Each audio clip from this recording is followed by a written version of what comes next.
Happy Wednesday and happy July, by the way. Here we are halfway through 2020. I am hoping that the next 6 months are a little less eventful than the first 6.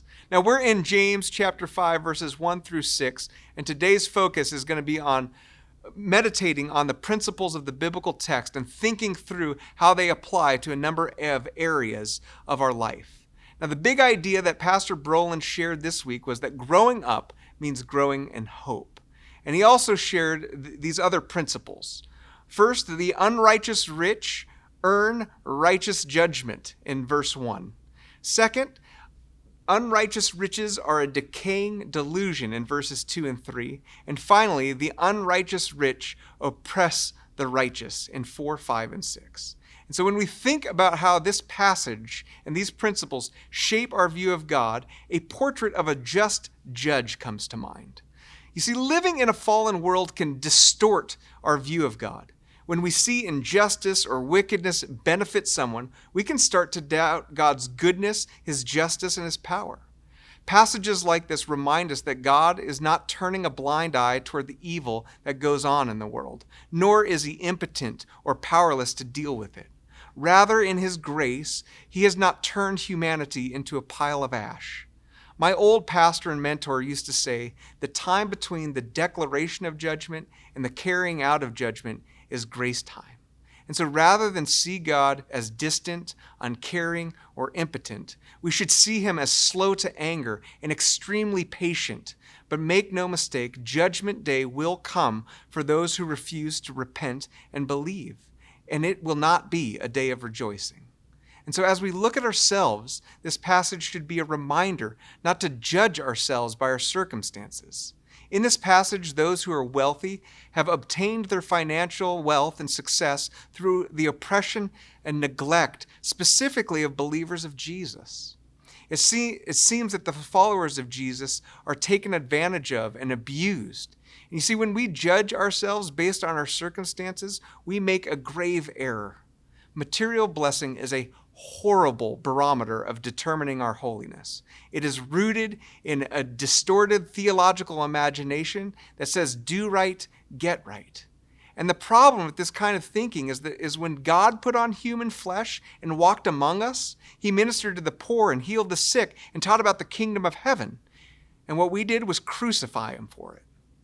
And so you see, the Bible offers a much more complex and nuanced understanding of retribution and justice. And we need to be careful that we don't view ourselves too highly or too lowly based on our socioeconomic status. When we think about how these truths begin to impact our work, the connection should be plain. You see, God cares deeply about how we acquire wealth and what we spend our wealth on. For those of us who are entrepreneurs and employers, how we treat our clients and our employees matter to God. If we are consistently looking to squeeze out of someone just a little extra, then we are way outside of God's will.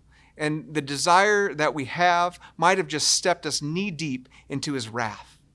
For those of us who make an hourly wage or salary, if we don't work hard and rather than work diligently, what we do as little as possible for as much as possible, what we are doing is participating in unjust gains. And so no matter what, whether we're employers or employees, we should be thinking about how we spend our money.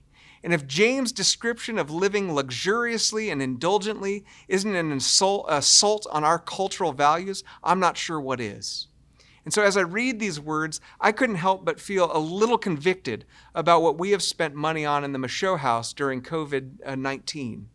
Have we helped people in need by buying groceries and reached out to neighbors and encouraged them with gifts? Sure we have. But does that pale into comparison into what we've spent on upgrading the backyard and other home improvement projects? Yep. And while we certainly will use those things to be hospitable and have backyard barbecues, that certainly wasn't the entire motivation, or probably even the main one.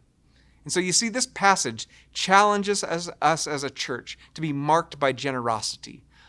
It also challenges us to make sure that we are rooting our hope in the life and the world that is to come, and not the one we're presently living in. And so when the world takes advantage of us and oppresses us, our hope must be rooted in God's future judgment. If not, we will either be discouraged and dejected, and our faith will be shaken, or we will become bitter and angry and try to take vengeance into our own hands. And either approach is rooted in hopelessness. So continue to ponder these truths as a church, because the implications are endless. And we will see you on Friday.